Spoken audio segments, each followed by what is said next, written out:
ప్రతి ఒక్క తల్లిదండ్రులకి ఒక విషయం చెప్పాలనుకుంటున్నానండి. మనం లైఫ్లో ఎన్ని ప్రాబ్లమ్స్ ఫేస్ చేసినా సరే మనం పిల్లల్ని ఎప్పుడు ఒంటరిని చేయకూడదు. ఎందుకంటే వాళ్ళ బంగారు భవిష్యత్ అనేది మనపైన ఆధారపడి ఉంది కాబట్టి. ఎందుకంటే రానున్న రోజుల్లో వాళ్ళు ఒక మంచి పొజిషన్లో ఉండాలని ఏ పేరెంట్స్ అయినా కోరుకుంటారు.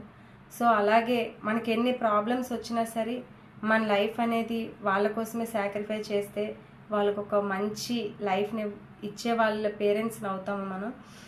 నెక్స్ట్ ఏంటంటే మనకి ఇష్టమున్నా ఇష్టం లేకపోయినా సరే పెళ్ళిళ్ళు చేసుకొని కాపురాలు చేసి పిల్లల్ని కానీ తర్వాత ఎవరికి నచ్చిన దారిలో వాళ్ళు వెళ్ళిపోతున్నారు. అటువంటిది ఏది జరగకున్నా మనకి ఇష్టం ఉన్నా లేకపోయినా దేవుడు అనేది ఒక మంచి పిల్లల్ని ఇచ్చిన తర్వాత ఇంకా వాళ్ళ కోసమే మన లైఫ్ అని, వాళ్ళ కోసమే మన సంతోషాలని అన్నింటినీ కూడా వాళ్ళ కోసమే సాక్రిఫై చేస్తే వాళ్ళకు ఒక మంచి తల్లిదండ్రులుగా మంచి గుర్తింపు వస్తుంది. ఎందుకంటే చాలామంది పిల్లలు తల్లిదండ్రులు ఉన్నా సరే అనాథలుగా ఉంటున్నారు. అటువంటి సిచ్యువేషన్ మన పిల్లలకి రాకూడదని, రానివ్వకూడదని నేను కోరుకుంటున్నాను. దయచేసి తల్లిదండ్రులు ఉన్నా సరే పిల్లల్ని ఒంటరిగా అనాథలుగా చేయకండి ప్లీజ్. Thank you.